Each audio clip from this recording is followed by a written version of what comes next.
வணக்கம். ஜனநாயகன் திரைப்படத்திற்கு தற்பொழுது தணிக்கை துறை சான்றிதழ் வழங்க மறுத்திருப்பதற்கு கரூர் எம்பியும் காங்கிரஸ் கட்சியின் மூத்த தலைவருமான ஜோதிமணி அவர்கள் தற்பொழுது கண்டனம் தெரிவித்திருக்கிறார்.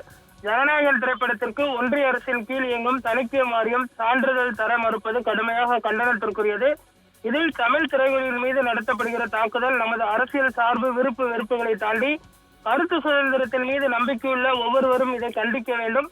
ஒரு திரைப்படம் என்பது பல கோடி ரூபாய் முதலீட்டில் நூற்றுக்கணக்கானவர்களின் கடின உழைப்பில் உருவாகிறது. அதை இப்படி முடக்க நினைப்பது படைப்பு சுதந்திரத்திற்கு முற்றிலும் எதிரானது.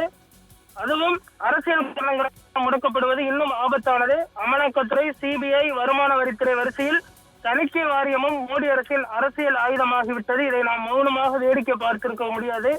நான் தணிக்கை குழு உறுப்பினராக சில ஆண்டுகள் பணியாற்றியுள்ளேன். அதன் செயல்பாடுகளை நான் நன்கு அறிவேன். என்னளவில் இந்த தொழில்நுட்ப யுகத்தில் தணிக்கை வாரியம் என்பது காலாவதியாகி போன ஒரு அமைப்பு. ஒரு திரைப்படத்தை ஏற்பதும் மறுப்பதும் மக்கள் கையில் தான் இருக்கிறது. ஒரு திரைப்படத்தை நாம் தணிக்கை செய்து கொண்டிருக்க அதே நேரத்தில் பல்லாயிரக்கணக்கான தணிக்கை செய்யப்படாத வீடியோக்கள், காட்சிகள், தொலைக்காட்சிகள், யூடியூப், சமூக வலைதளங்கள் மூலம் பரவி கொண்டிருக்கிறது. இதை 10 கோடி பேர் பார்க்கின்றனர். இந்த சூழலில் திரைப்படத்தை மட்டும் தணிக்கை செய்வதால் எந்தவித மாற்றமும் ஏற்படவில்லை என்றும் தற்பொழுது தவிக தலைவர் விஜய் அவர்களுக்கு ஆதரவாகவும் அதே போன்று ஜனநாயகன் படத்திற்கு ஆதரவாகவும் காங்கிரஸ் கட்சியில் இருந்து குரல் கொடுத்திருக்கக்கூடிய ஒரு தலைவராக ஜோதிமணி அவர்கள் பார்க்கப்படுகிறார். கடந்த சில தினங்களுக்கு முன்பே காங்கிரஸ் கட்சி அழிவு பாதையில் சென்று கொண்டிருக்கிறது என்று அவர் பேசியிருந்த நிலையில் தற்பொழுது ஜனநாயகன் திரைப்படத்திற்கு ஆதரவாக அவர் பேசியிருப்பது மீண்டும் பேசுபொருளாக மாறியிருக்கிறது.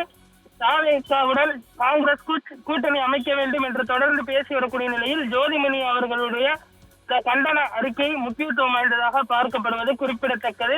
திமுகவுடன் ஏற்கனவே முரண்பாடுகள் நீடித்து வருவதாக சொல்லப்பட்டு வரக்கூடிய நிலையில் மற்ற தலைவர்கள் அமைதி காத்து வரக்கூடிய நிலையில் ஜோதிமணி அவர்கள் ஜனநாயகன் திரைப்படத்திற்கு ஆதரவாக குரல் எழுப்பியுள்ளார்.